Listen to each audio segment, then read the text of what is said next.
সিম মানে বাউনি দিতে হবে বা উপরে মাচা দিতে হবে, ডালপালা দিতে হবে, এমনটি হওয়ার কথা।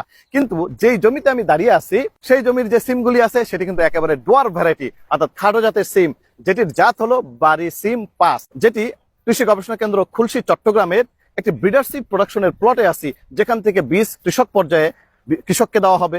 বিশেষ করে এই ডোয়ার্ফ সিমটি আমাদের ছাদবাগানি যারা আছে তাদের জন্য কিন্তু অত্যন্ত সুখবর, যে এই ছোট জাতের সিম গাছটি কোনো মাচা ছাড়াই, কোনো জংলা ছাড়াই, কোনো ডালপালার সাপোর্ট ছাড়াই খাটো জাতের এই সিমটি এক হাতের মধ্যেই ধরবে। নভেম্বর মাসের শুরুতেই যদি আপনি রোপণ করেন, মোটামুটি আপনি এখানে 70 থেকে 80 দিন পর্যন্ত এখান থেকে আপনি সিম হারভেস্ট করতে পারবেন। ধন্যবাদ। আসলে আমাদের একটা গবেষণার ফসল, এটা ভালো একটা প্রযুক্তি।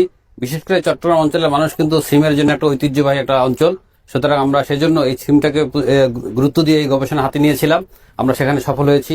যে শহর অঞ্চলে যাদের জমি নাই কিন্তু সিম খেতে ইচ্ছা করতেছে, তারা কিন্তু ইচ্ছা করলে আমার কাছ থেকে বীজ নিয়ে, এই জাতের বীজ নিয়ে তারা ছাদে টবে বা মাটির টবে, প্লাস্টিকের টবে, যে কোনো জায়গায় সেই ইচ্ছা করলে কিন্তু করতে পারে। কৃষকের জন্য কিন্তু এই বীজটা করেছি। তারা আমার সাথে বা এই কেন্দ্রে আসলে এই বাড়ি জাতের খাটো সিম, বাড়ি সিম 5, তারা বীজটা।